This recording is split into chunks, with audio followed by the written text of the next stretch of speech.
प्रभु राम देव भगवान अल्लाह खुदा ईश आदि नाम एक ही शक्ति के हैं। वो कैसा है, कहां है, कैसे मिलता है, किसने देखा है? ये प्रश्नवाचक चिन्ह पूर्ण रूप से हटाने के लिए अवश्य सुनिए जगत गुरु तत्वदर्शी संत रामपाल जी महाराज के अमृत वचन, सर्व पवित्र धर्मों के पवित्र शास्त्रों के आधार पर।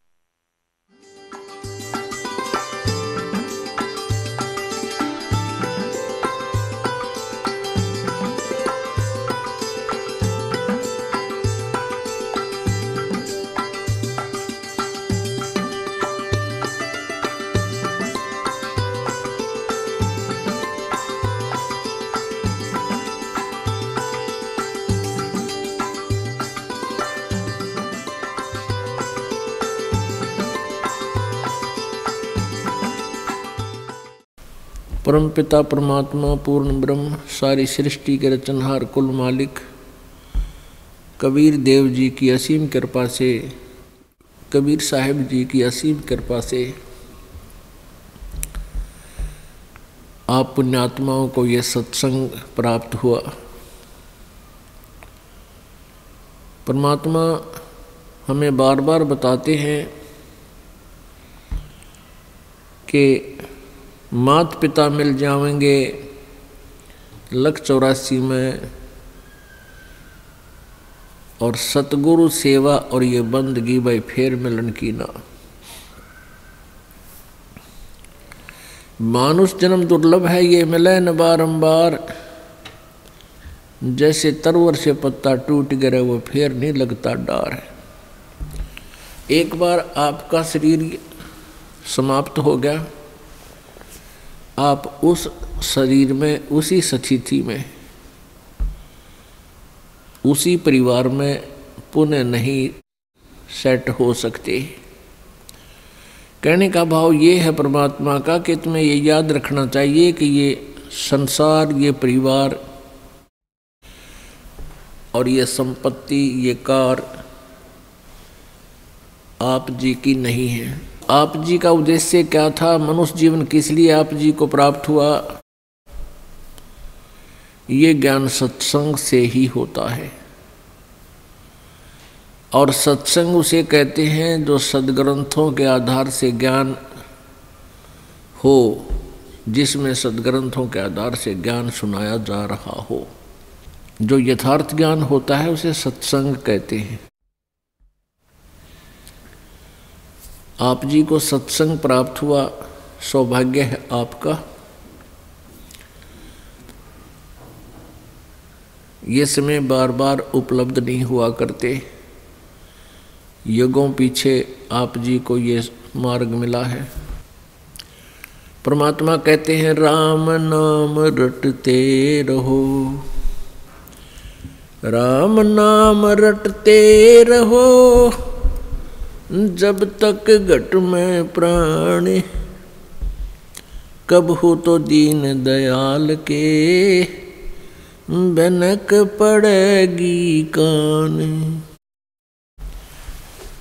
परमेश्वर ने हमें हर प्रकार से समझाने की चेष्टा की है कि तुम भक्ति करते रहो, जो तुम्हारा कार्य तुम्हें साधना बताई है वो करते रहो,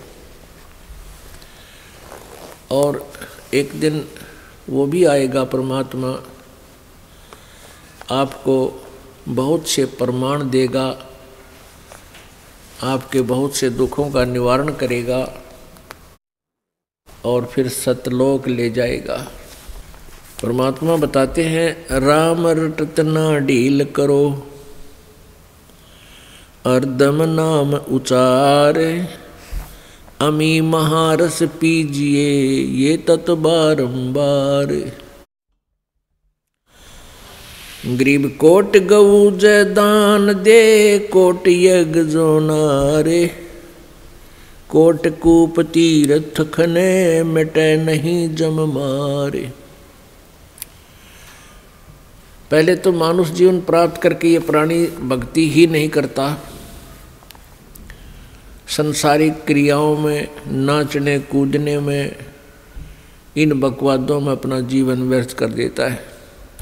और कोई साधना करता है पुण्यात्मा, तो उनको दिशा ठीक ना मिलने से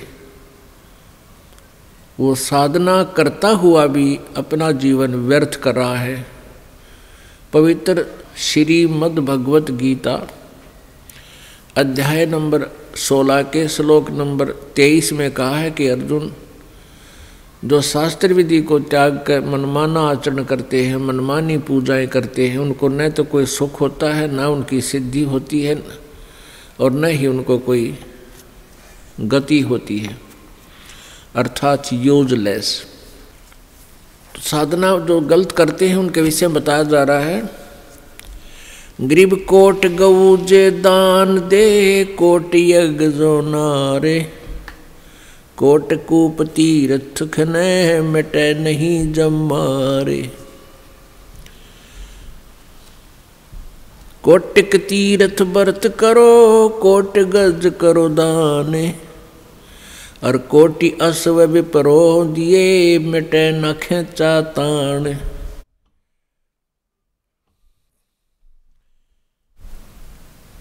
कोट गऊ जय दान दे, इन ऋषि महर्षियों ने, नकलियों ने गौ दान का बहुत महत्व बता रखा था। परमात्मा कहते हैं एक गौ के दान की तो बात छोड़, करोड़ गौ दान दे, और कोट ये धार्मिक भंडारे करे, यज्ञ कर दे, और कोट करोड़ से ये कुएं बनवा दे, और ये बाग बगीचे बनवा दे, मिटे नहीं खेचा ताने, मिटे नहीं जम मार। यम की जो मार है ये तुम्हारी समाप्त नहीं होगी, कर्म का दंड समाप्त नहीं होगा। कोटिक तीर्थ व्रत करो, और कोट गज कर दाने, कोटि अश्व विपरो दिए, मिटे न खेचा ताने। सत साधना के बगैर, सत साधना के बिना ये अन्य पूजाएं, अन्य कितना ही दान धर्म आप करते हो, आपकी जन्म मृत्यु और 84 लाख योनियों की ये भ्रमणा भटकना नहीं मिट सकती। ऐसा निर्मल नाम है ये, निर्मल करे शरीर, और ज्ञान मंडली के हैं, चकवे ज्ञान कबीर। कहते हैं और जो ज्ञान आप जी को प्राप्त है, कोई हवन यज्ञ ही करता है, कोई स्वाध्याय ही करता रहता है, जैसे एक गायत्री मंत्र बना रखा है यजुर्वेद अध्याय नंबर 36 के मंत्र नंबर 3 को, इसके आगे ओम नाम और लगा लिया, जो कि नहीं लगाना चाहिए था, क्योंकि वेदों में परमात्मा की महिमा और परमात्मा के द्वारा ही वर्णित है। तो उस परमात्मा के लिखे हुए में, परमात्मा के द्वारा दिए गए हम ज्ञान में कोई अपनी तरफ से कोई तगड़मबाजी करते हैं तो हम उसको बिगाड़ रहे हैं, खराब करते हैं। दूसरे ये ओम नाम तो ब्रह्म का है, और ये भूर्भुवः स्वः तत्सवितुर्वरेण्यं भर्गो देवस्य धीमहि धियो यो न प्रचोदयात्, ये महिमा पूर्ण परमात्मा की है, परम अक्षर ब्रह्म की है। अब जैसे कोई प्रधानमंत्री जी के सामने, प्रधानमंत्री जी को एप्लीकेशन लिख रहा हो और उसमें लिख दे मुख्यमंत्री जी, प्रधानमंत्री जी के सामने मुख्यमंत्री लिख दिया, तो सारी ये बात बिगड़गी।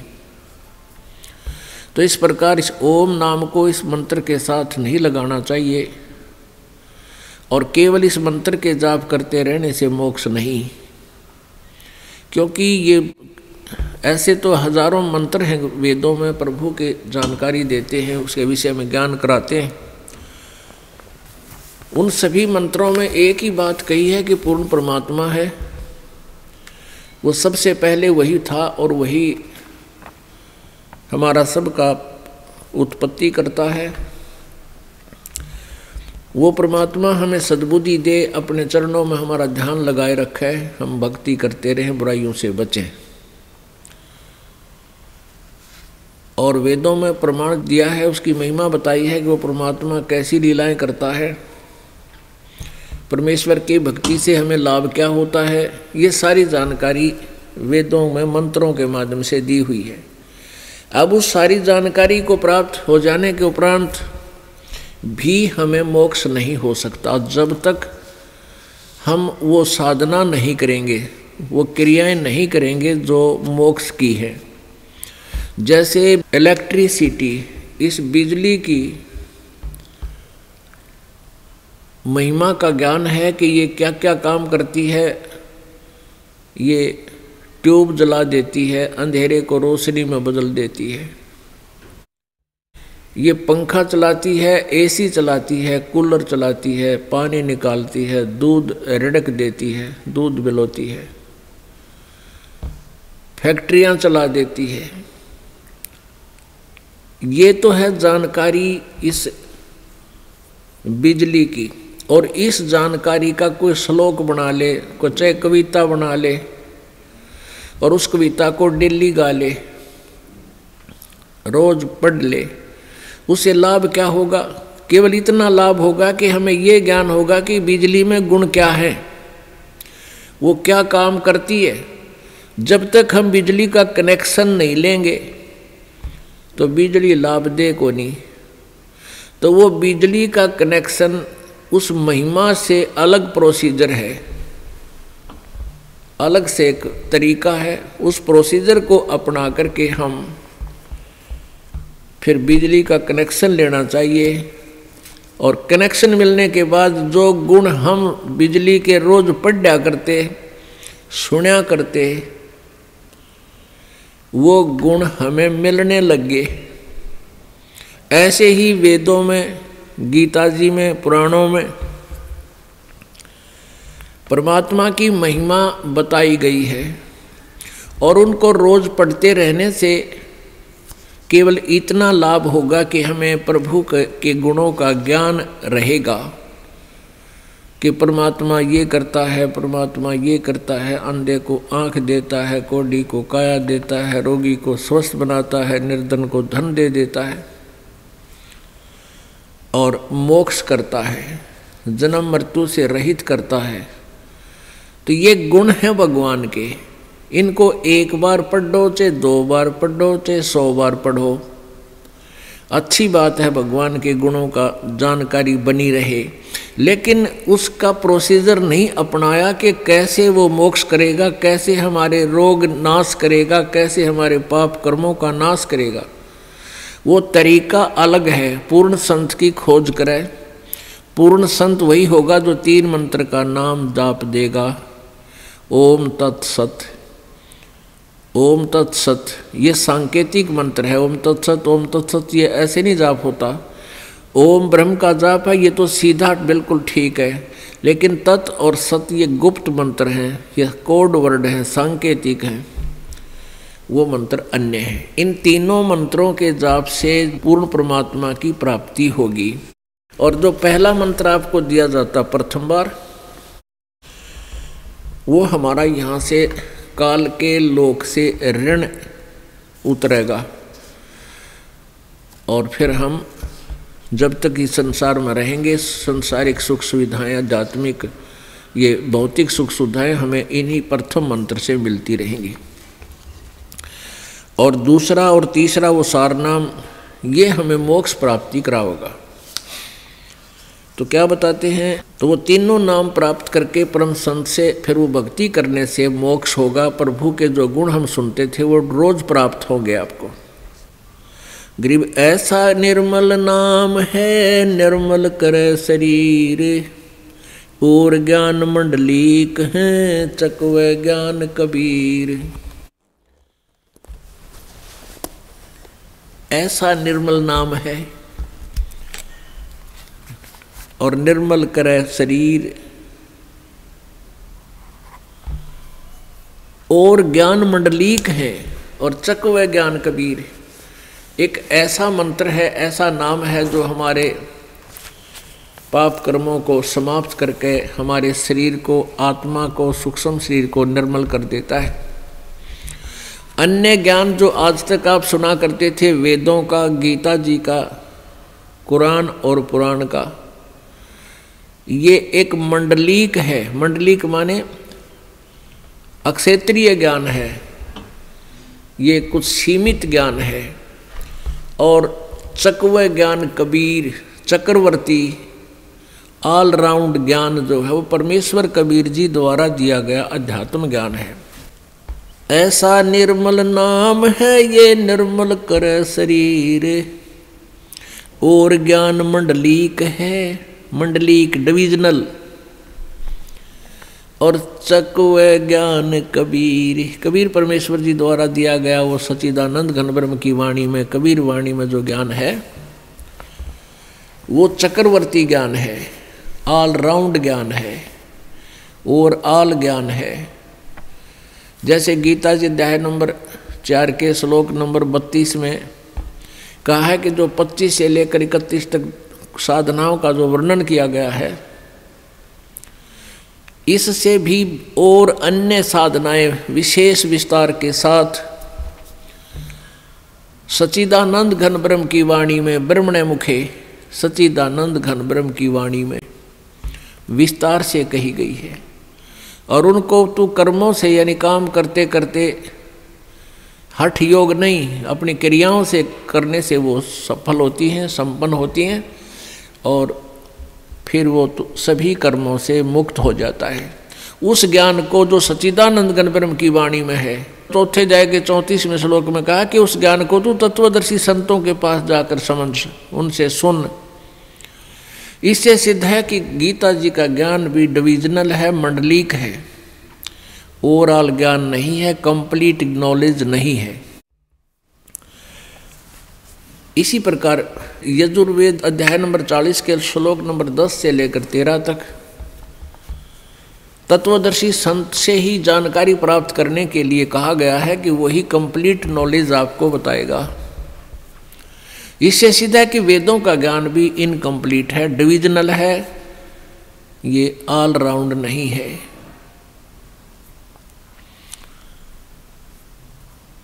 पुण्यात्माओं,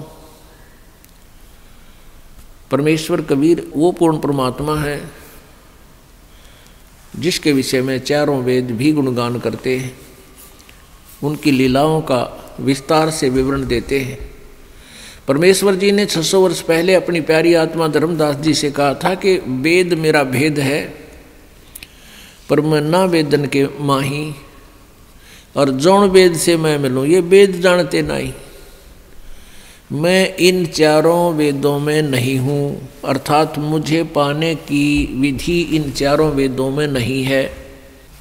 और जिस वेद से मैं मिलूँ उस चक्रवर्ती ज्ञान से, वो वेद जानते ना ही।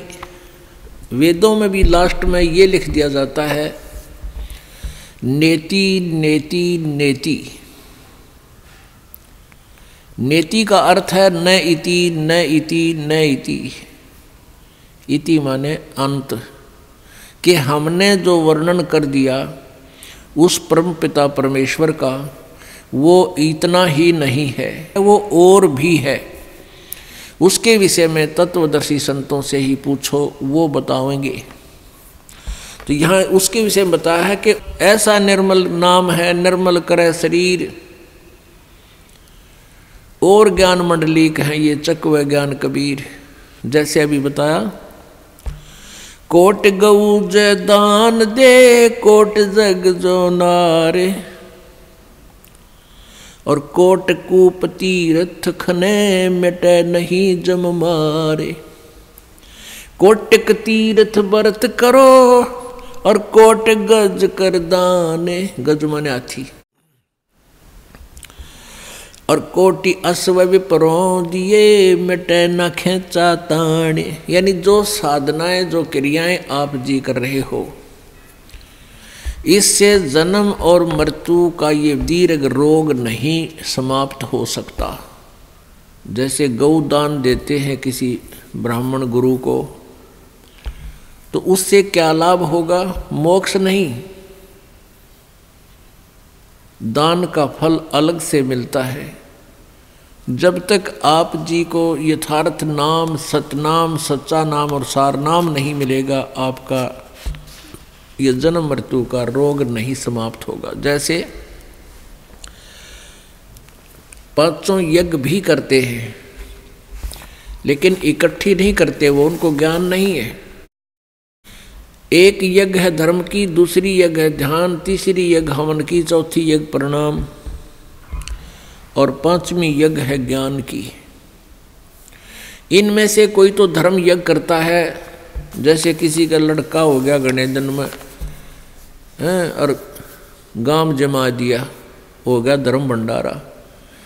कोई केवल हवन यज्ञ ही करता है, स्वाहा स्वाहा, बस हो गया, होगी भक्ति। और कोई मेडिटेशन लगाता है सुबह शाम, परमात्मा कहते हैं झूठा ज्ञान। और ध्यान कहाँ लाओ? थारा ज्ञान न नकली है, फिर ध्यान क्या पे लगा रहे हो तुम? ये वाद विदा चतुराई, ये तो दुनिया को मूर्ख बना रहे हो तुम। और यदि ध्यान अभ्यास करते हैं हठ योग से, तो वो तप बन जाता है। तप से राज्य प्राप्त होता है। राज्य प्राप्त करके ये प्राणी निरे पाप इकट्ठे करता है। अगले जन्म में वो फिर 84 लाख योनियों में और नरक में दुख उठाता है। कहते हैं शास्त्रों में लिखा है कि तपेश्वरी सो राजेश्वरी। तपेश्वर यानी जो घना तप करता है वो ज़्यादा समय तक राज्य करता है। और तपेश्वरी सो राजेश्वरी, राजेश्वरी सो नरकेश्वरी। और जितना घना राज करेगा वो घने दिनों तक, ज़्यादा दिनों तक नरक में ठोका जाएगा, उतना ही ज़्यादा उसका नरक तैयार होगा। किन राजाओं का जो भगवान से डरने वाले नहीं, यथार्थ भक्ति नहीं करते। यदि भगवान से डरने वाला राजा हो और सत साधना करे और फिर वो अपने राजकाज में किसी को सतावा नहीं, दंड नाजायज दे नहीं, तो उस राजा पे भार नहीं बनता, क्योंकि वो भगवान से डरने वाला होता है, वो अन्याय अत्याचार नहीं कर सकता। तो क्या बताते हैं? तपेश्वरी सो राजेश्वरी।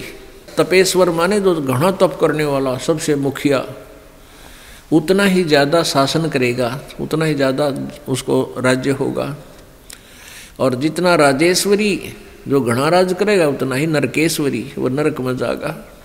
प्रियव्रत नाम का एक व्यक्ति था, उसने बहुत वर्षों तक तप किया, हजारों वर्षों तक। सदग्रंथों में लिखा उसने 11 अरब वर्ष तक तप किया। और फिर 11 अरब वर्ष तक ही उसको राज्य मिला। आप इस चक्कर में ना पड़ियो कि भाई 11 अरब वर्ष तक कैसे जीव आदमी। ये परमात्मा का जो अध्यात्म ज्ञान है, ये जीव की पहुंच से बाहर है। आप ये सोच ले कि उसने काफ़ी वर्षों तक राज किया, तप किया, फिर तप से उतने वर्षों तक राज किया, तो फिर उसको यम के दूत आए लेने के लिए, पार्षद आए लेने के लिए कहा कि प्रियव्रत चलो तेरा समय पूरा हो गया। अब वो राजा कहता है कि पार्षदों मुझे कुछ समय और जीने दो, कुछ समय और रहने दो, मुझे कुछ श्वास और ले लेने दो। देवदूतों ने कहा कि खबरदार, जब और एक भी सांस लिया तो तेरे लिए अलाउड नहीं रहा। उसी समय शरीर से खींच लिया, बाहर निकाल लिया और लेकर चल पड़े। धर्मराज के दरबार में जाकर धर्मराज ने पूछा कि भाई कुछ कमा के लाया कि खाली आया। वहाँ जाके प्रियव्रत को पता लग गया था कि मनुष्य जीवन जिस उद्देश्य से मिला था वो काम बनया को नहीं। कहने लगा जी खाली आया। और कहा मुझे कुछ समय और दे दो, मैं भक्ति करूँगा, बकवाद नहीं करूँगा। अब धर्मराज ने कहा भाई मैं तो सत का राज करूँ हूँ, जिसा जिसने किया उसा फल देता हूँ, मैं ना घटा सकूँ ना बढ़ा सकूँ, ना तो फिर दोबारा मनुष्य जीवन नहीं दे सकता। तने 11 अरब वर्ष तक तप कराया था, इतना इतना राज कर लिया। और ये जो भक्ति करनी थी इसमें कोई सांस भगवान के नाम पर तने लाया को नहीं। अब नरक में जा बेटा, ठोक दिया ठाके, वहाँ कोई ना सुनता।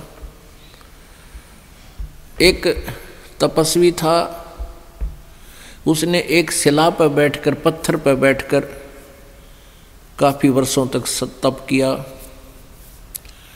तप करके जब वो वापस दरबार में आया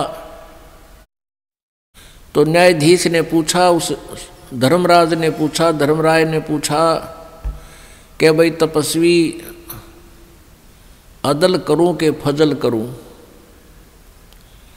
अदल मीन न्याय और फजल मीन रहम। तो तपस्वी ने कहा कि मैं न्याय चाहूँगा, कि मैंने तो तप कराया है डट के। कहने लगा न्याय करो। धर्मराज ने पूछा कि तूने जो तप किया था किस चीज के ऊपर बैठकर किया था? कि शिला पर। वो शिला तेरी है या मेरी? धर्मराज ने पूछा जिस शिला पर बैठकर तूने तप किया था वो तेरी है या मेरी? अब न्यू कह मेरी है तो लिया क्यों नहीं ठा के सिर पे? ने बोला ना आपकी है।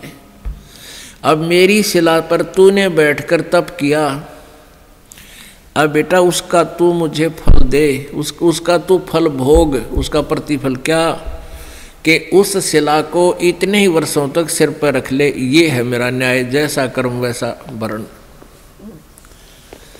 जैसा करेगा वैसा ही भरेगा। अब उसको सिर पर धर ले और जा सर्प की योनि धार, और इतने वर्षों तक सर्प बनकर उस शिला के नीचे रह, मेरा यो न्याय हो जाएगा, अदल हो गया तुझा। इतना कहते ही फेंक दिया, ठाकर सर्प बन गया और इतने वर्षों तक उस शिला के नीचे वो तपस्वी रहा। उसके बाद उसको तप का फल भी, राज भी दिया जाएगा और फिर वो नरक में ठोका जाएगा। तो क्या बताते हैं? कोटि कूप तीर्थ खने, कोट गऊ जो दान दे, कोटि यज्ञ जो नारे। और कोट कूप तीर्थ खने, या मिटे नहीं जम मारे। गगन मंडल में रहत है अविनाशी आप अलेख, जुगन जुगन सत्संग है वो दर दर खेल बेख। वो परमात्मा नाना प्रकार के रूप बनाकर पृथ्वी पर आते रहते हैं, वैसे वो सतलोक में ऊपर गगन मंडल में रहता है वो भगवान।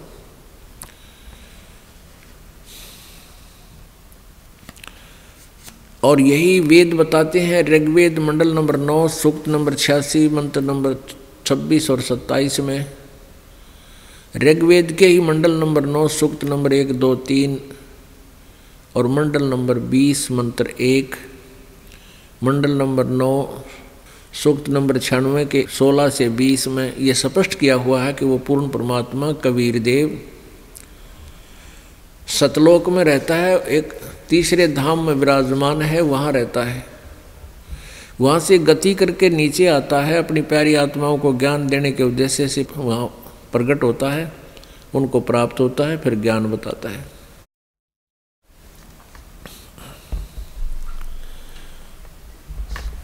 और यही परमात्मा, यही गरीबदास जी ने आंखों देखा कबीर परमेश्वर का ज्ञान वर्णन किया है। गरीब गगन मंडल में रहत है अविनाशी आप अलेख, और जुगन जुगन सत्संग है वो धर धर खेल बेख। प्रत्येक युग में परमात्मा आते हैं और नाना प्रकार के रूप बना कर वो अपनी प्यारी आत्माओं को मिलते हैं और यथार्थ ज्ञान बताते हैं। निज नाम बिना निपजै नहीं, जप तप कर है कोटे। लख 84 त्यार है के मुंड मुंडाया गोटे। ये कई प्रकार के ऋषि सिर भी मुंडवा लेते हैं, दाढ़ी मूछ भी खूब मुंडवा के नौकती कोरा कचकोला कटवा लेते हैं। परमात्मा कहते हैं भक्ति बिना बात ना बने, इस ऊपर के दिखावे से आडंबर से कोई लाभ नहीं। निज नाम बिना निपजै नहीं, निपजना माने कोई भी फल प्राप्ति नहीं होगी। चाहे जप तप कर है कोट, नकली नामों के जप और हठ योग से करोड़ों बार कर लो। लख 84 तैयार है, ये 84 लाख योनियों के दंड तुम्हें तैयार हैं, और के मुंड मुंडा लिया गोट। गरीब ऐसा सतगुरु से ये जो सतनाम दरडावे, बर्मी गुरुआ मत मिलो जो मूल भी गंवावे। ऐसा सतगुरु मिला जो सतनाम पर दृढ़ करे कि यही भक्ति है और भक्ति नहीं करना। और ये भर्मी गुरुआ ना मिलो जो आपके मूल जीवन को, मनुष्य जीवन को बर्बाद करवाता है। गरीब पंडित कोटि अनंत हैं, ये वक्ता कोटि अनंत है। श्रोता कोटि अनंत हैं, पर बिरले साधु संत। परमात्मा कहते हैं कि संस्कृत के जानने वाले पंडित विद्वान बहुत मिल जाएंगे, और लतीफेदार कथा सुनाने वाले वक्ता भी बहुत मिल जाएंगे। उनके पास श्रोताओं भी लाखों की संख्या में मिल जाएंगे, लेकिन बिरले साधु संत जो सत साधना करते हैं वो साधु कहलाते हैं। कहते हैं वो बहुत कम मिलेंगे, बिरला ही पाओगा कोई जिसको सत्य ज्ञान हो। जिन मिलते हैं सुख उपजय और मिटते कोटि उपादे, भवन चतुर्दश ढूंढियो वो परम स्नेही साधे। राम सरीखे साधु हैं, ये साध सरीखे राम। सतगुरु को सजदा करूं जिन दिन्या निज नाम। कहते हैं संत तो बहुत हैं, और छोटी मोटी सिद्धि शक्ति दिखा करके आप जी को वो प्रभावित भी कर लेंगे, आप जी उनको भगवान भी मान लोगे। लेकिन कहते हैं सतगुरु के सिजदा करूं, सतगुरु के सिजदा करूं, ओह जिन दीन्या निज नाम। कहते वो बलिहारी हूँ उस गुरुदेव पर जिसने यथार्थ मंत्र हमें दे दिया, बाकी छोटी मोटी राहत से हमें हमारा काम नहीं चले। जैसे परमेश्वर से परिचित होने के उपरांत आदरणीय दादू साहिब जी ने कहा था, और संत सब कूप हैं केते दरिता नीर, दादू अगम अपारे है वो दरिया सत कबीर। कहते हैं कुछ एक तो संत ऐसे समझो जैसे कुआं हो, थोड़ी सी राहत मिल गई लेकिन कुएं से सिंचाई भी नहीं हो सकती। और कहते दरिता नीर, और अच्छे कोई संत साधु भक्ति के से सिद्धि युक्त है, वो ऐसे समझ लो जैसे कोई छोटा मोटा झरना को थोड़े बहुत अक्षेत्र को सिंचाई कर सकता है। लेकिन दादू अगम अपार है वो दरिया सत कबीर। और दरिया का इतना जल होता है कि बहुत कितने क्षेत्र ने सिंचाई कर ले फिर भी पानी जल समाप्त ना हो, अर्थात पूरा लाभ पूर्ण परमात्मा ही देता है। तो ऐसे ही यहाँ बताया है, राम सरीखे साध हैं, ये साध सरीखे राम। जैसे तुम तीनों देवताओं को श्री ब्रह्मा विष्णु महेश को भगवान मानते हो, कहते इनसे भी थोड़ी बहुत राहत मिल जाती है, लेकिन जब तक निज नाम यथार्थ मंत्र सत भक्ति नहीं मिलेगी। सतगुर के सिजदा करूं जिन दिन निज नाम, बिन भक्ति क्या होते हैं दरु को पूछो जाई। सवा शेर अन पावते अटल राज दिया ताही। अब भक्ति से कहते हैं आपको जय तुझे राजपाट कुछ चाहिए, हमरा इधर ले ध्यान। जैसे दोरू जी और उसकी माता जी को अलग से एक मकान में रखा जाता था और तोल के सवा शेर अन्न दिया जाता था दोनों माँ बेटों को। फिर ध्रुव ने अपनी माँ से प्रश्न किया कि माँ, ये मेरे पिताजी को राज किसने दिया है? क्योंकि उसकी मौसी जी ने, ध्रुव की मौसी ने ध्रुव जी को उसके पिताजी के गोडों से, जो उनमें बैठा था उनके गोद में, गोद से छीनकर बाहर फेंक दिया था, लात मार दी थी कि तू यहाँ नहीं बैठ सकता। तो रोता हुआ अपनी माँ के पास आया और कहा, माँ ऐसे ऐसे मेरी मौसी ने मेरे साथ ऐसा किया। माँ ने कहा, बेटा उनका राज है, हमारा राज है नहीं। तो उसने पूछा, माँ राज किसने दिया है मेरे पिताजी को? माँ ने कहा, बेटा भगवान ने की लीला है, वही देता है सबको। उसी दिन से घर त्याग कर चल पड़ा कि मैं राज मांगूंगा भगवान से। भक्ति की तो मालिक ने उसको राज दे दिया। कुछ दिनों के बाद उसका मौसी वाला भाई मार दिया किसी शत्रुओं ने और वो राज्य फिर ध्रुव को प्राप्त हुआ। तो परमात्मा कहते हैं, बिन भक्ति क्या होत है, ध्रुव को पूछो जाई। सवा शेर अन पावते अटल राज दिया ताही। भक्ति करने से अटल राज दे दिया, नहीं तो सवा शेर अन्न तोल कर मिला करता फिर ठाठ कर दिए। इस भक्ति के कारण कहते हैं मालिक ही सब कुछ दे सकता है, पूरी श्रद्धा के साथ साधना करो। लेकिन हमने अब ये ज्ञान हो गया कि हमने यो राज तो मांगना है कोनी, आग लगाई से राज के जिसने फिर नरक में जाना हो। परमात्मा कहते हैं, तीन लोक का राज जय जीव को कोई दे, लाख बधाई क्या करे जय नहीं सतनाम से ने। यदि जिसके पास सतनाम नहीं है, चाहे उसको तीन लोक का भी राज मिले, कहते के बधाई गावा ही तो नरक की तैयारी कर ली। बिन भक्ति क्या होत है, भावे काशी क्रोत ले, मिटे नहीं मन वासना बहुविध भ्रम संदेह। भक्ति बिना क्या होत है, ये भ्रम रहा संसार, रति कंचन पाया नहीं रावण चलती बारे। ओह, परमात्मा कहते हैं बंदी छोड़ कबीर जी, और उन्हीं से प्राप्त ज्ञान को गरीबदास जी बता रहे हैं कि भक्ति बिना क्या होता है, यो भटक रहा संसार। और रति कंचन, 1 ग्राम सोना भी नहीं प्राप्त हुआ, रावण चलती बार। सर्व सोने की लंका थी वह रावण से रणधीरम, एक पलक में राज बिराजी जम के पड़े जंजीरम। सारी सोने की लंका बना रखा था, महल सोने की, जैसे हम गारा की ईंट बनाते हैं ऐसे सोने की ईंटें बना बना कर उसने महल बना रखे थे। ओए होए,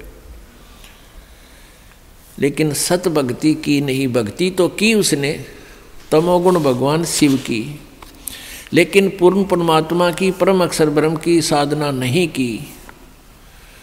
उसके विषय में कह रहे हैं कि सत भक्ति बिना क्या होता है, ये भ्रम रहा संसार।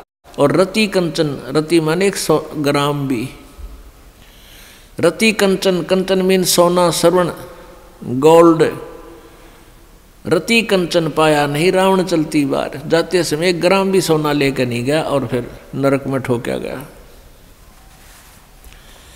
गरीब धना भगत की धोन लगी, बीज दिया जिनदान, सूखा खेत हरा हुआ काकर बोई जाने। अपने आत्मा परमात्मा से जो अनहोनी होती हैं और हुई हैं, अब भी हो रही हैं, ये उन्हीं को होती हैं जो सत भक्ति करते हैं, परम संत की शरण में रहते हैं, और सच्ची लगन से साधना करते हैं। और पूर्ण परमात्मा कबीर देव ही सबकी, जैसी कोई भक्ति साधना कर रहा है उसकी लाज वही रखता है।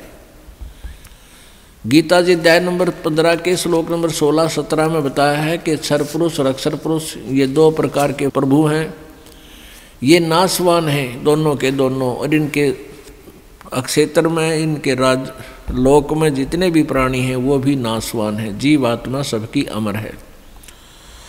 फिर 17वें श्लोक में बताया है 15वें अध्याय के गीता जी में कि उत्तम पुरुष तु अन्य परमात्मा इति उदाहरते, यह लोक तरम आविश्य विभर्ति अवय ईश्वर है।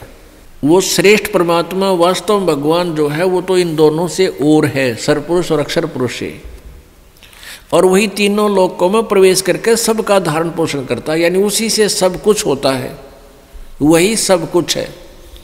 जैसे पौधे को, पेड़ को जड़ से, मूल से आहार प्राप्त होता है, उसमें जो भी फिर आगे विकास हो रहा है वो आहार से ही हो रहा है। भाई इतना ही समझना काफ़ी है बुद्धिमान के लिए। तो कबीर परमेश्वर से ही सबको पावर शक्ति, जैसी कोई साधना किसी प्रकार की कर रहा है उस परमेश्वर से ही उसका वो शक्ति मिल रही है और वो उससे उसी प्रकार की प्रोग्रेस उसकी हो रही है। तो धन्ना भक्त ये किसान था, जाट जाति में था, राजस्थान के अंदर। ये बहुत ही श्रद्धालु भक्त था, परमात्मा में इतनी आस्था थी, दया, बहुत दया थी, धार्मिकता उनके अंदर बहुत ज़्यादा थी।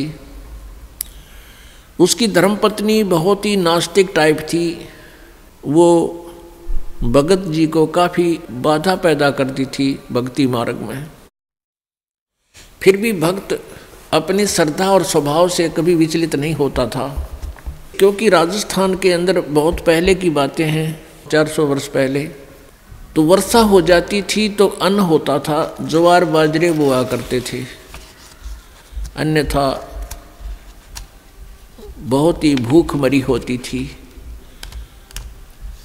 गरीबी बहुत थी, निर्धनता बहुत थी। एक बार वर्षा हुई और धन्ना भगत की बीज बोने के लिए, ज्वार बोने के लिए चल पड़ा। रास्ते में 4 संत भगत आगे, और भगत को देख करके भगत प्रणाम करते हैं, गदगद होते हैं, बैल खड़े कर लिए, वो जो ऊँट था वो खड़ा कर लिया और हाथ जोड़ कर प्रणाम किया, नमस्कार हो संतों को, राम राम कही और कुशल मंगल पूछा भगत ने। तो उन भक्तों ने बताया कि कुशल काहे की है भगत, 4 दिन हो गए रोटी नहीं खा ली, 3-4 दिन हो गए कोई अन्न नहीं मिला, हम ऐसे तीर्थ यात्रा पर जा रहे हैं। अब धन्ना भगत जी ने सोचा 4 दिन हो गए रोटी नहीं खाई, ये मरेंगे, निढाल हो रहे हैं बिल्कुल। कहा ले ये ज्वार खा लो। ज्वार थी, बीज बोन गया था, वह ज्वार रखती भूखे मरे थे, मार गए गले, फटाफट खा गए सारी ने। अब भगत ने सोचा ज्वार तो खा ली भगतों ने, और बीज ना बोया तो पड़ोसी लोग जाके घर में बताएंगे, पड़ोसी किसान, कि आपके खेत में बीज क्यों नहीं बीजा तुमने, और फिर मेरी पत्नी है वो मेरा सिर खावेगी, लड़ाई करेगी। उसने कंकर उठा ली, कहीं से ही कंकर इकट्ठी कर ली खेतों से, और वो डाल ली थैले में, और जैसे और किसान बीज बीजे थे ऐसे डाला सारे का, और उसके ऊपर का हल चला के आ गया। अब कुछ दिनों के बाद क्या हुआ कि अन्य पड़ोसियों के तो ज्वार उगगी, और भगत जी के खेत में ये मतीरे तुम्बे, ये मतीरे से मोटे मोटे हुआ कर, ये तुम्बे उग गए, जो सीताफल जितने बड़े बड़े हुआ कर तुम्बे। अब एक पड़ोसन ने जाके उसकी पत्नी से कहा, धन्ना भगत की पत्नी से, उससे पूछा कि तुमने ज्वार नहीं बीजी थी क्या? धन्ना भगत की पत्नी ने कहा, क्या मतलब? कि आपके खेत में तो वो तुम्बे मतीरे अपने आप उग गए हैं, वो तो आप उग गया करें, वहाँ बोने नहीं पड़ते राजस्थान के क्षेत्र में। कहने लगे आपने कुछ बीजे नहीं रखा, उसमें तो निरा कुबाड़ जाम गया, वो तुम्बे पैदा हो गए, नर्रे इतने पड़े हैं बिना गिनती के, इसे मोटे मोटे। अब उसने सोचा कि भगत मार गया डंडी दिखे। धन्ना भगत की पत्नी ने सोचा भगत जी कर गया गड़बड़, और इसने बीज भी कितने दान में दिया होगा। अब उसने सोची एक बार खेत देख कर आऊँ, पाछे मगज मारूंगी इसके लिए। अब वो खेत में अपने पति से कहने लगी कि खेत में जाके आऊँ, मैं ज्वार देख कर आऊँ। भगत जी बोलिया है कोनी।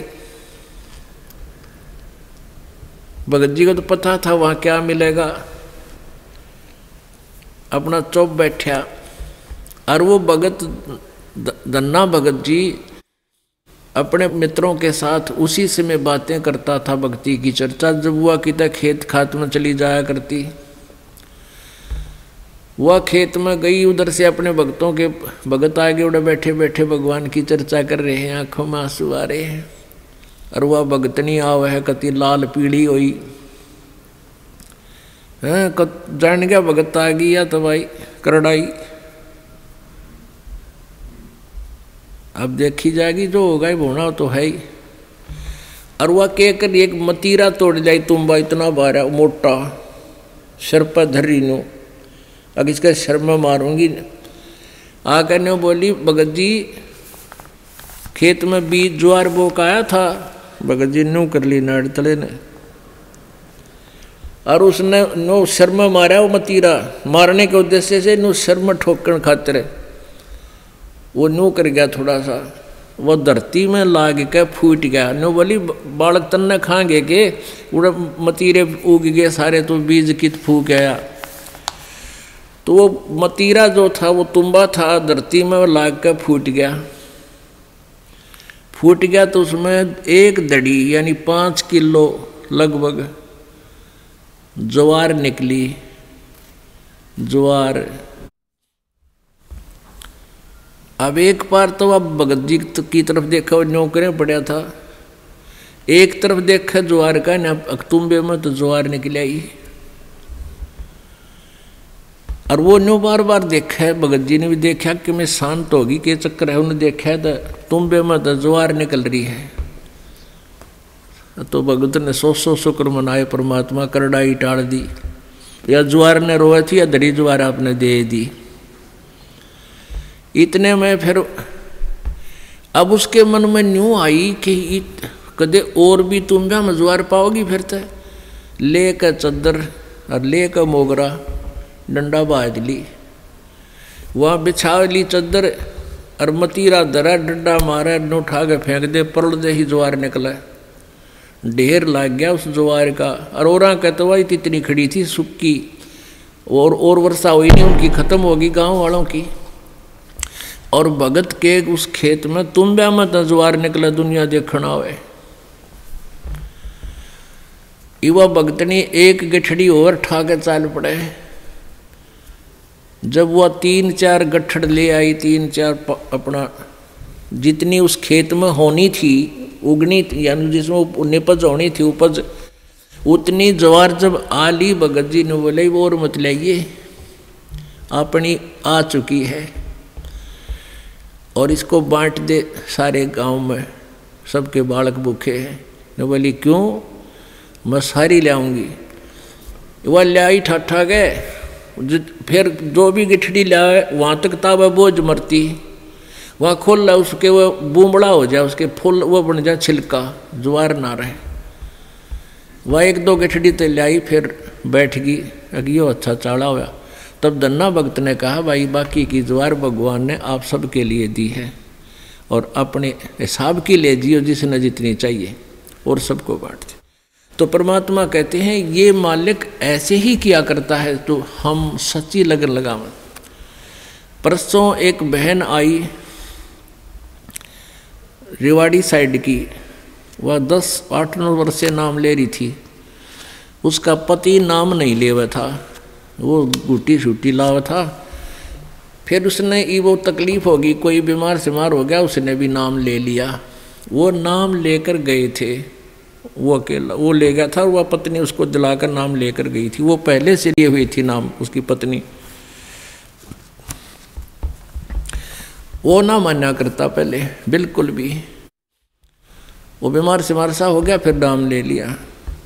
उसके पति ने 1700 रुपये रखे थे, गरीब सा काम, बिल्कुल निर्धन से है। और 15 नोट थे 10-10 के 150 रुपये उन 1700 में। तो उसकी पत्नी को कुछ पैसों की आवश्यकता थी। भगत ने कहा कि वहाँ से उठा ले, 1700 रुपये रखे हैं। तो उसने देखा वो 1700 तो रखे थे, उसमें उसने थोड़े से चाहिए थे, 100-200 निकाल लूँ। तो उसमें देखा तो 1700 तक होना। वो जो 10-10 के नोट थे वो 1-1 हज़ार के बन गए। वो 15,000 रुपये तो वो 150 रुपया के हो गए, और बाकी वो जो 1700 का जोड़ अलग रह गया, 1450-1500, वह न्यारी। तो वह कहने लगी भगत ने, अकाइयत ने के दिखाऊं, क्या देख के कर दिया परमात्मा ने, हमारे गुरुदेव ने, कबीर परमेश्वर ने के कर दिया कि ये तो घने रुपये हो गए, 15,000 हो गए, ये तू 150 बताओ था तो 1500 है बोला। वो कहने लगा हमारे 15,000 तो मैंने देखे को नहीं है, कई साल हो गए, 15,000 कितना है गया, देख ले के हो गया यूँ। तो भगत ने कहा है कि तुम्हें घने दिन पहले की नाम ले रही है, गुरुजी ने के बारे में आप ही ज़्यादा जानते हो, मन तैयबा नाम लिया है, ये के कर दिया हमारे घर पे, यानी तू ही ज़्यादा जान सकती है आपके भगवान के बारे में। तो पुण्यात्मा हुआ बेबे फिर यहाँ पैसे लेकर आई, पाठ करवाया। ने बोले जी ये वो नोट कति जानो ये गड्डी में काट के लाए, ऐसे 5 नोट उस बहन ने दिए यहाँ पर। तो पुण्यात्माओं, पहले तो एक उदाहरण धन्ना भगत जी का आज तक गुणगान किया जाता है, और यहाँ परमेश्वर कबीर जी की कृपा से, उस परम पिता परम अक्षर ब्रह्म की रजा से, या गिनती नहीं इसे चमत्कारों की।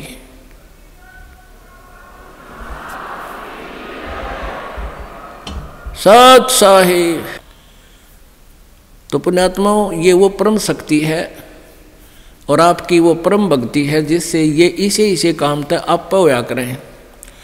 अब जैसे परमात्मा ये भी कहते हैं कि वो संत नहीं जो चमत्कार करे, और वो भी संत नहीं जिस तरह से चमत्कार ना हो। बताओ दोनों बात, कि एक तो न्यू का जात रह न्यू हो जाएगा, वो संत नहीं, वो ढेर आदमी है। और जिस संत से उपदेश लेने के बाद ऐसे पेटे नहीं भरे, इस प्रकार की रजा नहीं बख्शी गई, तो वो भी संत नहीं है। यानी संत ये नहीं कहता तरह होंगे, लेकिन वो क्रिया ऐसी बता देता, वो हंग होंगे, अपने आप होंगे, ना चाहते हुए भी होंगे। ऐसे बहुत से प्रमाण हैं। ये वो परमात्मा है पूरी पृथ्वी का सोना बना दे, पर फिर रोटी कितने खाएंगे। ये सब कुछ दे सकता है आपको, लेकिन फिर आपका आड़े जी लाग जाएगा।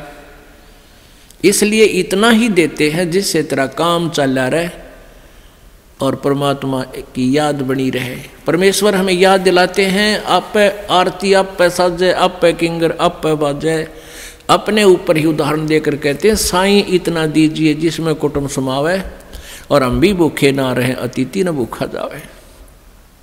और कहते हैं कि इस सुख के माथे पत्थर पड़ो जो नाम हृदय जावे, और बलिहारी उस दुख के जो पल पल नाम रटावे। परमेश्वर कहते हैं कि ऐसा सुख भी ना मांगियो जिस तो भगवान तो भूल पड़े। आग लगे से सुख का जो भगवान तो दूर करे, और बलिहारी उस दुख का जो भगवान याद दिवावे। हे परमात्मा, ऐसा दुख भी दिए रखना जिससे तेरी याद बनी रहे। गरीब धन्ना भगत की धुन लगी, बीज दिया जिन दाने, सूखा खेत हरा हुआ वा काकर बोई जाने। अब वो खाली खेत हरा हो गया, खाली कांकर बो का आए थे और मौज मचा दी भगवान ने। इसलिए परमात्मा कहते हैं राम रसायन पीजियो यो अवसर यो दावे, पीछे फिर पछताओगे फिर चला चली हो जावे। परमात्मा बंदी छोड़ कहते हैं भाई भक्ति करा करो गणी गणी, और ये समय ये दाव फिर नहीं लगेगा। मनुष्य जीवन की प्राप्ति, ऊपर से वो सही भक्ति मंत्र भक्ति की साधना प्राप्त होना, ये एक दाव लग गया आपका।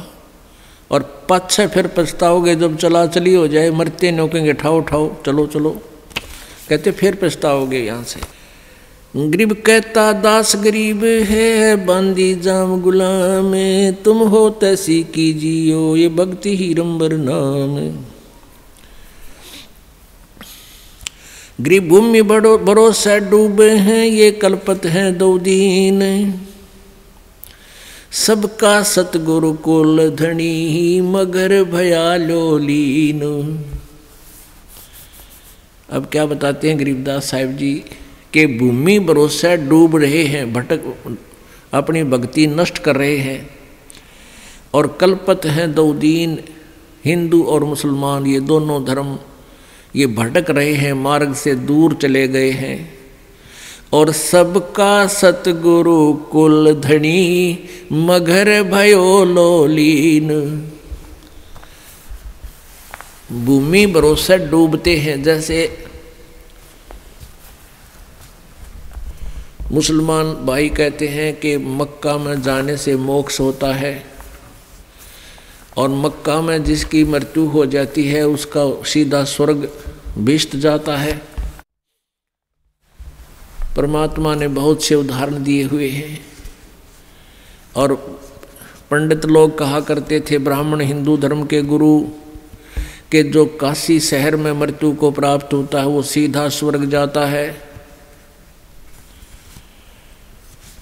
और जो मगर मृत्यु को प्राप्त होता है वो गधा बनता है, वो नरक जाता है।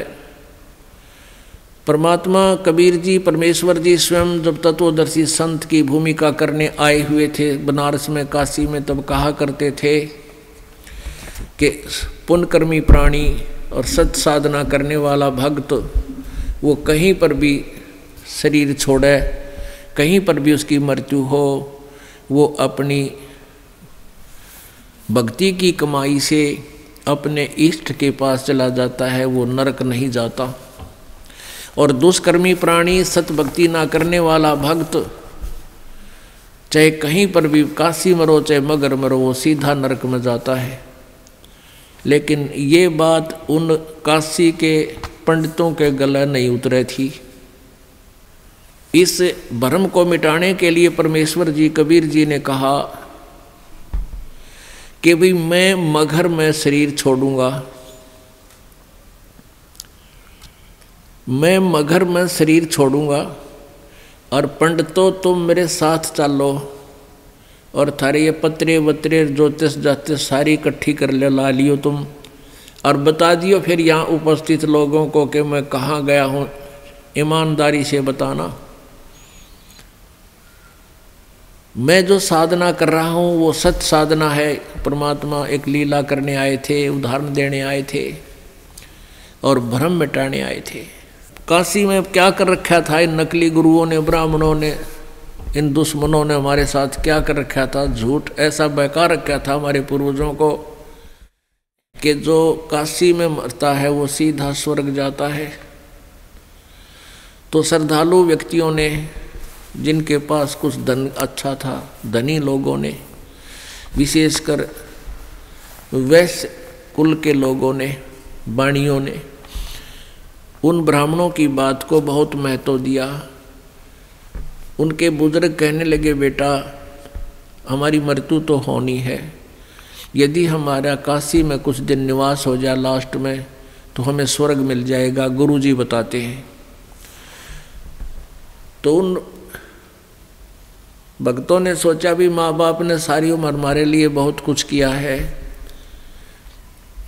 और अंत के समय में इनको काशी में कोई किराए पर मकान लेकर नौकर छोड़ जाएंगे, ये वहाँ मृत्यु को प्राप्त हो जाएंगे, गुरुजी के वचन भी सुनते रहेंगे और इनका कल्याण हो जाएगा। ऐसा करना शुरू कर दिया।